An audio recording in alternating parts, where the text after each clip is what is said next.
AEW had a bit of a run going there for a bit, and then it stopped entirely with the last episode of Dynamite. Last week's show was rough.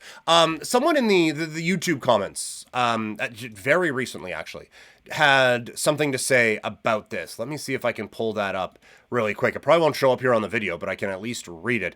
This one from at LJS-89.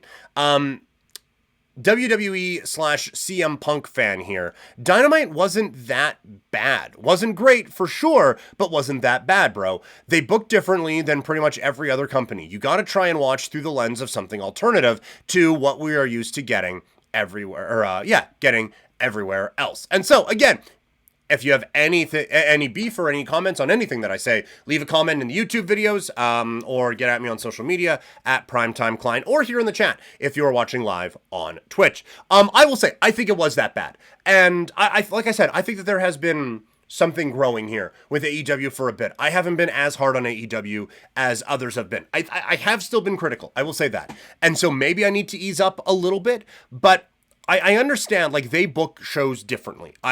That part I get. But I think there still has to be core concepts of storytelling and character motivations and developments and stuff like that. Like, you can throw out awesome match after awesome match after awesome match, and that's fine. I have no problem with that.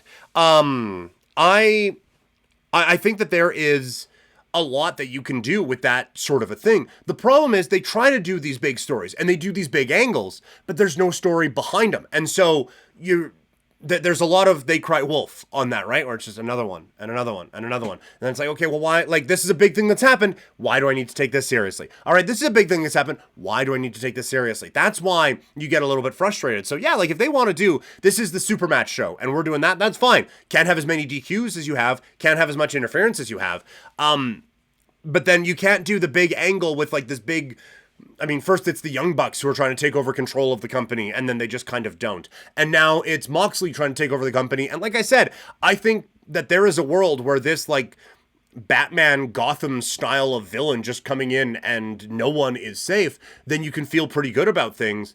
From a storytelling standpoint, I think that's an interesting concept.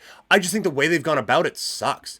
And now the guy who is coming in to run them off doesn't seem to care about that in the slightest. So that is where my frustration comes with Dynamite right now. But again, like, the big thing here, I think a lot of how I feel about this show can turn very quickly with one good Adam Copeland promo.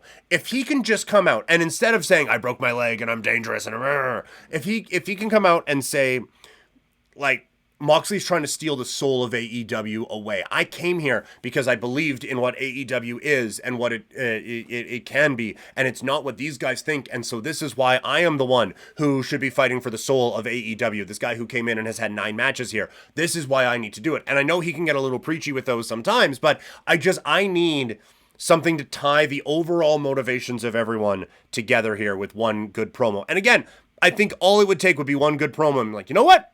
Cool. Makes sense to me, works, roll with it. But I need something along those lines right now. I think you need to spread out Omega and Ospreay throughout the show a little bit. We talked about this on last week's show. They put them in the beginning, and then the crowd was dead for the rest of the night. Ospreay is facing a Don Callis family member to be named later. So some intrigue there, but I would imagine we get a Kenny Omega something as well. But those are the two more performers on this show. I think I'm really interested in Timeless Toni Storm and Queen Aminata. I think there's an interesting match there, and interested to see the next progression of the Toni Storm Mariah May feud. I thought the reveal on Collision was phenomenal, and now we need to get that one last little big strong beat going into Australia. And then the last one here, it is Swerve against Ricochet.